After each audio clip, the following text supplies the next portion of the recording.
right, welcome. And we are going to start in about 1 minute.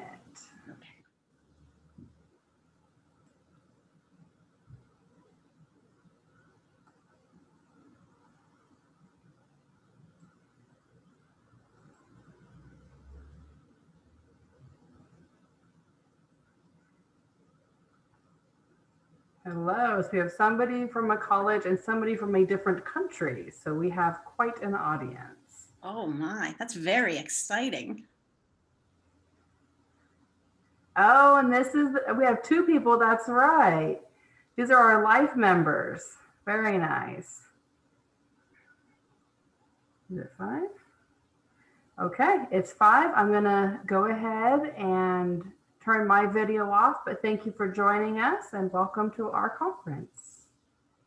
Hi, everyone. Thanks for popping in this afternoon. My name is Melissa Parks. I am an assistant professor at Stetson University. I work in their Department of Education, working with pre-service teachers in their junior and senior year. Before I joined the Stetson faculty, I was an elementary school teacher. And the presentation that I'm going to share with you today pairs both of those worlds. What I have done is taken a collection of science trade books, a collection of some nonfiction, some fiction, and some picture books that are housed together under this theme of environmental stewardship. And what that means for this session is these books have been intentionally selected to be of note for elementary classroom teachers. That could be used in a read aloud session, that could be used remotely in a session like this, where a teacher is reading a book, and maybe even with some families at home, that the teacher could recommend these books as a shared family experience. So what I am going to do is I have arranged our book chat today into 5 categories. And since I am based in the state of Florida, I thought we would start with coral reefs and ocean plastics. We will then move into some literature that talks about bugs and birds. We will then go on to some large animals that swim. That's code for whales and sharks. Then I have a collection of children's books to share with you about people and the way they interact with the natural world, and then some general tidbit books. So what I will do is I will show you just a sample of the book. I'll tell you a bit about it, and I'll suggest an activity that may be useful for an elementary audience. All of the things that I mentioned are available to you should you want a complete book list or an annotated bibliography, or even some of the sample activities I discuss. You can go ahead and send me an email at this address. It's M like Mary Parks, P like Paul, ARKS, at Stetson University, and I can go ahead and share with you the resources that I will mention tonight. So our first book is called The Brilliant Deep by Kate Messner. And this book, using fantastic watercolor illustrations, shares the biography of Ken Midmer.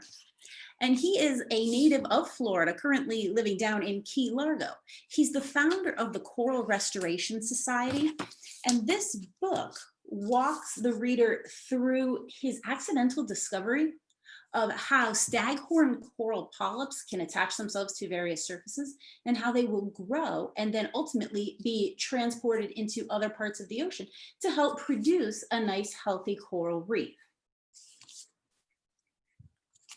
I have paired this Brilliant Deep with a cute little book called The Coral Kingdom. This book uses lyrical text and rhyme to introduce young readers to the coral reef. The book begins in a very friendly way if you don't know what's under the ocean. And the author and the illustrator go on to present some fantastic illustrations and tell the story of what a healthy coral reef looks like. But then things take a turn for the worse. And the author shares with us the problem of a bleached coral reef. And the author shares through a quick inspirational statement that we are all responsible for the health of the ocean. And one thing that we as a society can do is look for greener energy. So it's not really going in depth with environmental issues, but it is planting a nugget of information for which the children can then go home and talk with their parents and their families and see what they can do in their household to perhaps learn more about the coral reef situations. I have another book to share with you, especially for primary students. It's Alba and the Ocean Cleanup. This is a newly published book, just came out this year, and it tells the story of this little red fish, Alba, and she goes around collecting trinkets in her ocean home. But things take a turn for the worse as humans get involved and their trash is scattered throughout the ocean floor. And poor Alba has fewer and fewer natural resources to collect in her little ocean home. And she herself actually gets stuck in a little bottle. But then a young girl notices the problem, and the young girl becomes very proactive about spreading the word of the importance of being responsible as humans with our trash. So we have less trash and more natural pieces in our ocean environment. So all of these together bring us to the probably most advanced book in this collection. This is Plasticus maritimus, an invasive species. And this would be ideal for middle learners, for middle school students. And what it does is it takes the problems of plastic and ocean pollution that were very lightly presented in our first trio of books and goes more in depth. And it talks about how plastic problems emerged in the ocean, what we as individuals can do, and it even shares some information about how some items can be tracked to their country of origin based on markings on the plastic. This is really meant to take action, become familiar with the topic of plastics, and see what we can do as individuals to reduce our plastic consumption.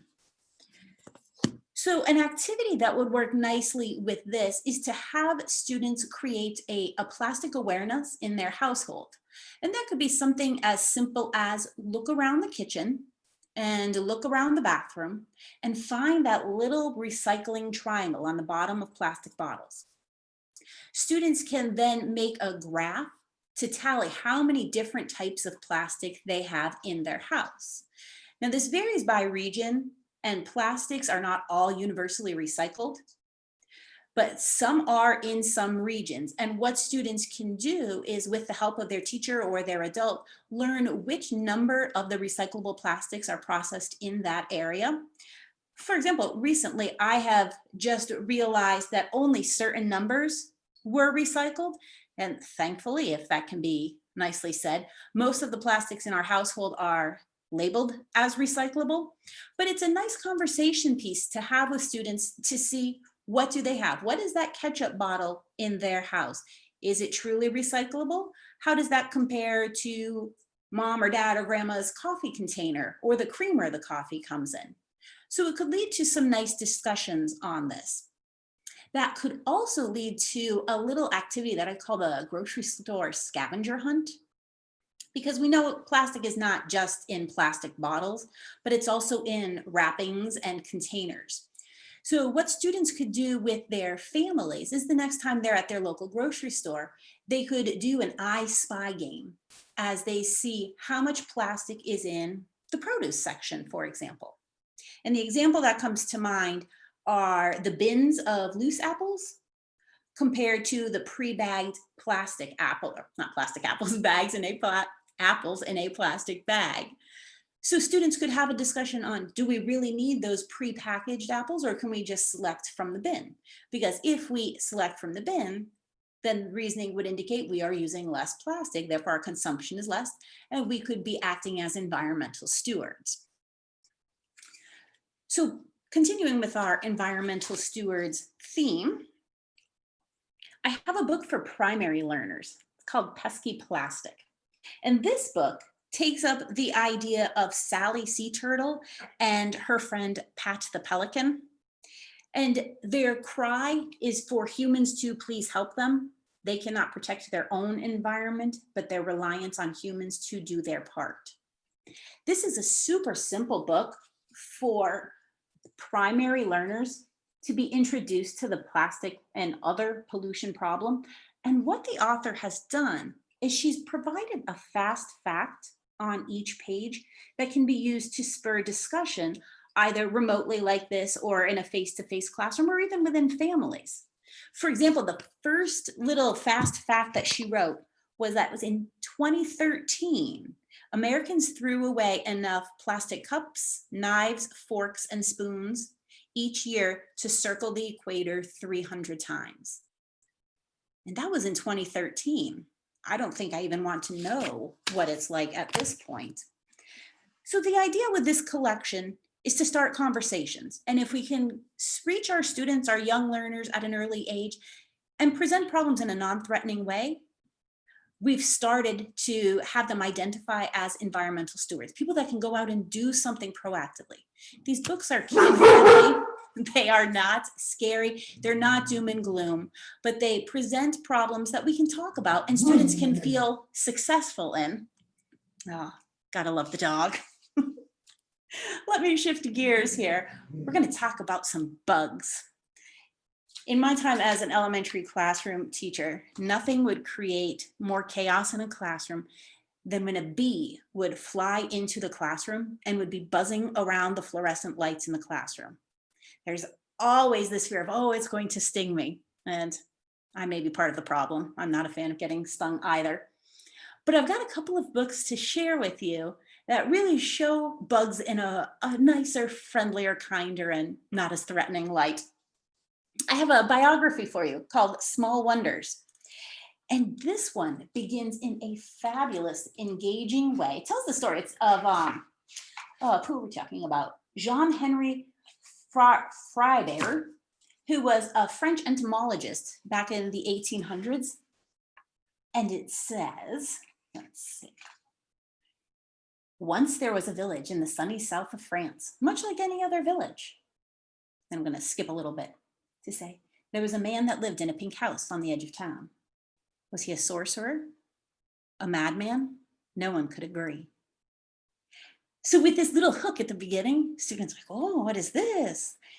This book tells the story of the entomologist who, despite his fear of the local neighborhood children, was a renowned entomologist.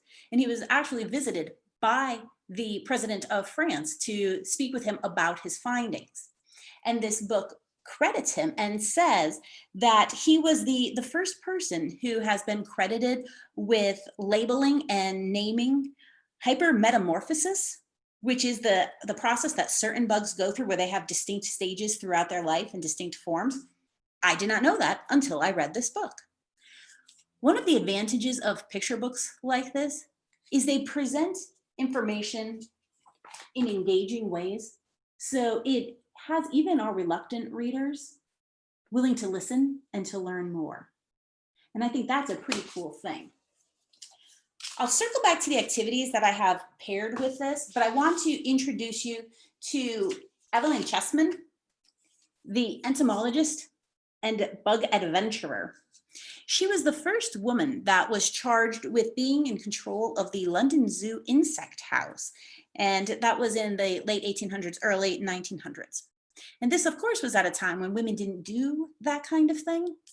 And the nice part about this book is it has a recurring theme. And one of the themes that is reiterated throughout the book is the line of, but Evelyn did it anyway.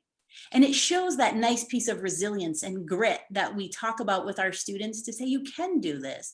Don't be afraid of challenges, persevere to overcome them. So this book is fantastic because it pairs this idea of women can do anything with the idea of anyone should not be afraid of challenges or bugs for that matter. And it tells the story of her traveling and collecting specimens and not being afraid to follow her dreams. So what I thought would be a nice thing to do If we want students to be aware of the importance of bugs in our environment and not squish them and set them on fire with magnifying glasses, we have to start with some non-threatening ways to present that bugs are worthwhile and they're important in our ecosystem. So I've paired these books with a couple of somewhat simplistic activities just to kind of reduce that fear of I don't want it crawling on me, I don't want it near me. So one of the things that would be nice for people that are in the classroom or working remotely that could kind of bring the classroom community together a bit would be a scavenger hunt, where after reading one of these books, we could give students the opportunity to go take a walk, go outside, see what is around the neighborhood, see what they can observe from a distance. Students could also make a worm hotel, and that's pretty much exactly as you would expect. Taking an old glass jar, maybe a spaghetti sauce jar, and layering some moss, some peat, some dirt, maybe some rocks, and putting a couple of earthworms in there, not to keep permanently, we don't want to kill them, but to allow students to see them in a self-contained area, but up close, so that they wouldn't be scared of the worms. I thought that was pretty neat. Or we could make a bee hotel. Have you heard of this idea? Where it's taking a container, maybe a piece of wood and drilling some holes into it and then hanging it from a tree, or even reusing some supplies around the house, like a soup can with the ends cut off, and adults would of course need to supervise this, and putting straws inside that so bees have a place to go in. I have a resource that gave me some super examples of different bugs homes that we could share with our students. If you're interested in that, shoot me an email and I will send you the link to the resource. Another activity that students could do to get familiar with their local environment is to have a square foot survey. And that is where, with the help of a teacher or a parent, a square is fenced off, maybe with some chalk tape or even just some spikes in the ground, maybe like an old wooden ruler. And students go out with a small hand lens and they observe. They see what they can see in that area. And I think the nicest part of that is the surprise of, I didn't know that many things, whether it's an ant or a worm or even types of plants, grew there. Because so often we hurry by our natural environment and we don't even stop to look. A simple activity like that could be the impetus for students to think, maybe there's more out there than I anticipated. And maybe I can stop and think about how my actions impact even the small things around me. There's one other activity that I found online that I will share with you. It's called the Mini Beast Safari. And this is a little more engaging, where there's a list of insects and it's asking students to classify where they found the insect and what it was doing. And I thought that was pretty neat because it goes up a level of engagement. It's not just looking, but now we're thinking about, what is this animal's habitat? What does it need to survive? I'm sorry, I must apologize in advance. I suspect we'll hear some dog barking momentarily. If it gets terribly bad, I may mute myself. I have one more book in the bug theme, and it's the story of moth. This is the story of the peppered moth in the Industrial Revolution. And I must confess, I never thought I would be terribly interested in the story of the peppered moth, but this is a really engaging book, just a picture book. 32 pages, but it tells the story of how, because of the pollution spurred by the Industrial Revolutions, moths changed and adapted to their environment. And it tells the story of survival.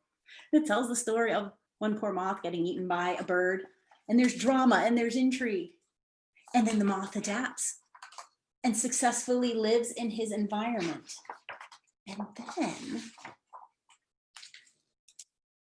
this book has a nice author's note where the author shares the actual facts on how teachers can use this in their classroom to present some pretty complex ideas about evolution and about natural selection that are expressed fictionally in the book. This was actually a 2019 Outstanding Science Trade Book by the National Science Teaching Association and the Children's Book Council.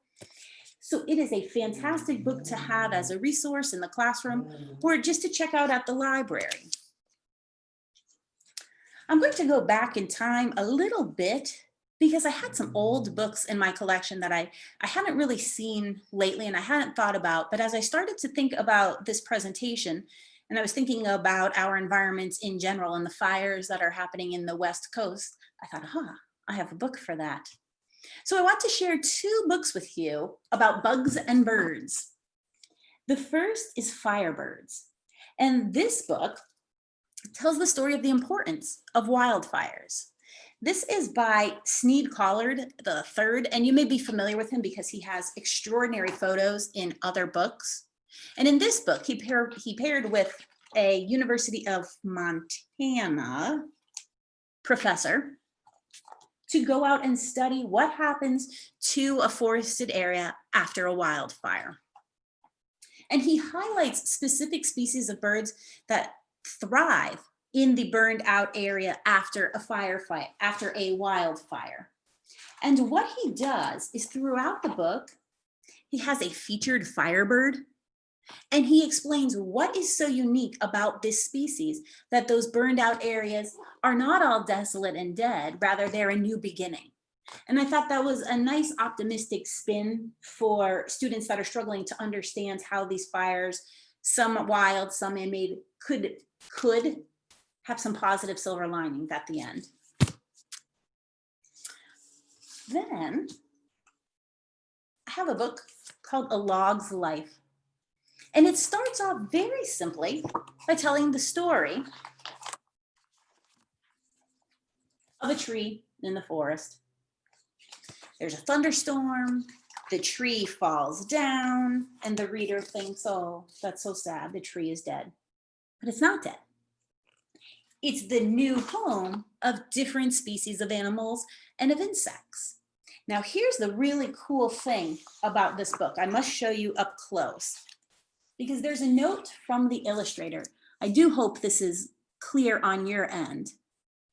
The illustrator put a special note in here that said all illustrations are made by paper and paint. That's it. There is nothing else in this illustration other than pieces of paper. And if you can see, the detail in this is absolutely incredible. I really hope this shows up on the computer. That alone will be engaging to your students, but paired with the idea that this is running through the life cycle of a tree. And for students to see that it was alive, it was dead, it fell, it decomposes, and all the different species that are engaged in that process is pretty noteworthy. And it's done in about 24 pages. So it's a simple text, but the ideas are pretty deep. And these illustrations are really captivating. This one was called A Log's Life. So with something like this could again be a go out, take a walk with your family, put down your screens, go outside and see what you can see. We could, for younger students, ask them to classify what they see. We could ask them to have a little nature art where they try and mimic the illustrations in the book. Really, the possibilities are endless. The idea is to get students to start to see themselves as part of nature, because if they see themselves as part of nature, they're more likely to care for it and show those pro-environmental behaviors that I think are so important. If you have an ocean lover in your family, I have a huge, very heavy book called Into the Deep. Awesome illustrations, incredible facts, detailed facts, but presented in digestible chunks. This was actually a 2019 Outstanding Science Trade Book by the National Science Teaching Association. And any topic that the ocean lover in your life would want to know about is in this book. It is huge, as you can see, but it's not a scary read. The text is manageable. And I think that really serves as an impetus for having a classroom library where the adult in the room could present the book to their students and say, this is not a cover to cover read. Rather, you pick it up, you open to a page that catches your interest, and you read there. So it again engages the reluctant readers because they get to choose, and there's no set amount of pages they have to read, and they're reading their nonfiction text at the same time. So I'll go from nonfiction, everything about ocean, to a specific type of creature that lives in the ocean. And we're talking about the southern resident killer whale. This book is from 2017, and it tells the story of the L25 pod of killer whales that reside in the west coast of the United States, out by Washington State in the Puget Sound.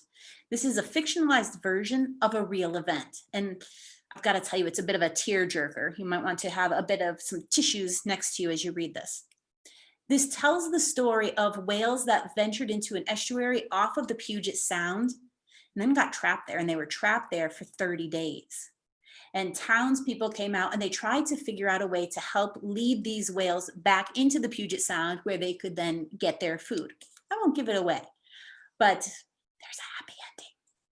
This is it's a chapter book. It would be suitable for intermediate students, maybe middle school students, or at home with younger students as a read aloud.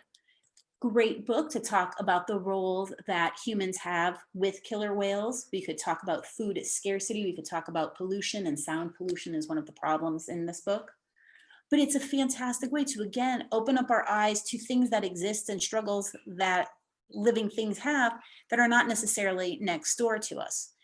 We're in Florida. This is in Washington State. So our connection to this type of thing is somewhat limited. But using a book like this can help open those doors and help us experience new things. So I've paired this book with a newly published book. This is the second type of book from this author. This is a whale of the wild. It also tells the story of the resident killer whales in the Puget Sound. This is done from the animal's perspective. So there's narration and thought process of the killer whales. So you have to be okay with that kind of presentation of material. But it has some great sketches in it.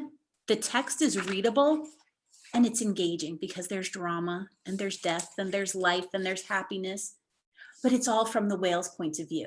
So these two together could be a nice pair if there was someone in your household that wanted to learn more about these whales. My last one in my killer whale trio is the orcas of the Salish Sea, also West Coast based. But what a fantastic example of how closely intertwined we are with the natural world. I thought, what a great photo. I wish I could be there and take that picture. It's a quick nonfiction book on how the whales are surviving in the Puget Sound despite all the human traffic and interactions. Then I have a book for you about the importance of sharks and why we need to protect our oceans and keep them free and not be afraid of sharks. And this book is wonderful to share with young students because it introduces sharks as super scary. And that's what kids tend to think. They have that connotation of it's big and it has a lot of teeth and I'm not sure what to do. So we've got a little bit of a timeline here stating that sharks have helped keep our ocean in balance for 450 million years and that they are the apex predators and a very important part of the food chain. And there are all different kinds of sharks. And the important part is sharks are not scary. They are helpful. And I can't show you this whole page, but it does fold out to be about 4 pages, top to bottom, to show how sharks keep the ocean ecosystems in balance and how that ends up protecting us. And if sharks were not in the oceans, how polluted oceans would be and how that would impact us and our daily lives. It's not a threatening presentation. It's an engaging look at why we need sharks and why they are our friends, not something to be feared. I have another chapter book for you. I'm going to switch gears now. This is my tidbits section here. This is called The End of the Wild. It was published in 2018, and it tells the story of Fern and her family. This combines fracking with poverty and social justice issues. It is suitable for middle school and late elementary school students. This is another tearjerker. It's an emotional ringer of a book, but it beautifully says this can't all be a universal silo where we just look at one piece and save the environment at the cost of X, Y, and Z. This presents the issue of poverty and the class system and how we need to work together so all can benefit, people and the natural world. This was a fantastic book to bring in conversations of advantages and disadvantages and social status and what that means for different people. Now, I have a book from the Nobel Peace Prize winner, Mario Molina. This is his biography. And it talks about how he tried for 10 years to get the scientists and the general population and the government to know that there was a hole in the ozone and it needed to be fixed. And it tells the story of how he tried and he tried and he tried, and finally he was able to get recognition for his work, and how now we as Americans no longer produce the CFCs that created the hole in the ozone. And the nice part about this book is it brings in the historical aspect of the hole in the ozone for younger students who didn't know this was a thing. It teaches them a little bit about history, a little bit of our environmental challenges. And then at the end of the book, there's a little epilogue that says, well, so what?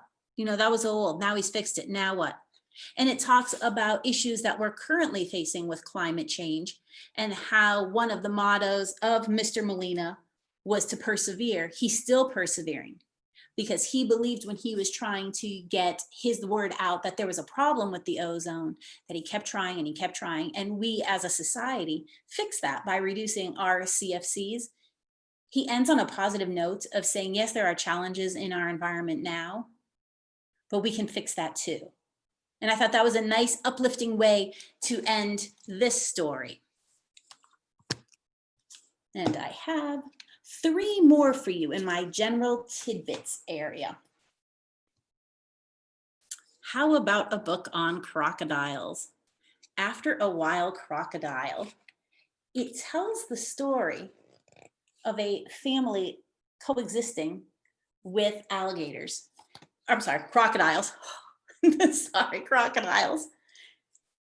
And it says how they had to spread knowledge within their town that the crocodiles had as much right to this land as the native people did, and how they could coexist. And I like that idea of sharing natural space. And one of the main characters in this book is a little girl. So I like that piece that it's children can do something. They do have a voice. They just need to find the best way to use that voice. For us here in Florida, this is a great little picture book called Felina's New Home. And it shares the story of the Florida endangered panther. And it starts out with a panther with a tracking collar on. So if we do a close read with our students, we'll know it has a happy ending. Here's a little story. I made the very bad mistake that I tell all of my pre-service teachers not to do. You never read a book to your students before you read it yourself. We all know this. I got a little overconfident. Thankfully, I was just with my own personal children, but I was reading the book and it tells this great story of poor Felina, and she just wants to find some food. And she interacts with other animals throughout her day. But as she's struggling with food, she comes across people on 4-wheelers, and she interacts with litter that she ends up cutting her paw on, and all of these man-made trials and tribulations that impact her in her native area. So I'm reading this story and I'm patting myself on the back saying, good job, Melissa, you've done a good job. And then we have this picture with a man with a rifle. And we have this picture. And I'm reading this to my children who were probably about 4 at the time. And I thought, oh no, what did I get myself into? But rest assured, it's just a tranquilizer dart. Felina is safe. She is relocated to a less densely populated area. She finds a mate. She lives happily ever after. But there is drama. The nice part is this is something for local Florida students that is real to them. They've seen these roads. They've seen, if they're living in South Florida, the Panther pass-throughs that we have over on the Sawgrass Expressway and over on, I can't think of the road that connects Fort Lauderdale and Naples. So this is something in their backyard. And it's a quick 20-minute read that can produce discussions on, do we care about these endangered species? What can we as Floridians do in our home, in our community, in our school to raise awareness of the plight of the panther? It can be something as simple as a little campaign. If students are face-to-face, they could make a little iMovie for the school morning announcements. If they're at home, they could make an iMovie. Here they can talk to their grandmother, their grandfather, aunt and uncle on a FaceTime or a Zoom call and say, hey, we read this book. And just by talking about it, it will help the students identify with, I live here. This is important to me. And then I will end with Anna and Samia. And this is talking about trying to save the black rhinos. And as you can see, it's just a cute little picture book. But again, it tugs on the heartstrings on these critically endangered animals. And it shares how zookeepers have to take them after their parents are orphaned and bring them to a sanctuary and teach these little baby rhinos how to be adult rhinos because their parents have been killed because of poaching. And it was just a nice little book to say, we've gone from our local environment to being global citizens, that we can all find something that we can believe in and we can take part in, and we can act to be some environmental stewards and take care of this planet because it's the only one we have. So thank you for joining me. Thank you for tuning in. And if you would like any of the resources that I have chatted about or I have shown you my paper copy, please don't hesitate to email me and I will be happy to email you what I have. Thanks again. Will you say your email address one more time so I can put it into the chat? Yes, it's M like Mary, Parks, Parks, at Stetson, STETSON.edu. Okay. All right. Does anyone have any questions or comments? Comments is very scary. Compliments maybe. So we have I come in and out, a lot of people kind of joined at the end. I will put the link to the survey and the chat so you guys can say like, oh, I really liked this. You could also say like, if you need something. But yeah, so I would say for the books, even if you want to make a list of it and then send it to us and we can post it as well. Okay, I can do that. I have a list already made. I wasn't sure of the sharing format or anything, but I can email that to you. Yeah, that's perfect. Okay. Any questions, comments? No? Pretty quiet. It was wonderful. Thank you very much. It was great to see all the books, and a lot of people kind of came in and they enjoyed it as well. So, all right. That's very kind of you. I appreciate those kind words.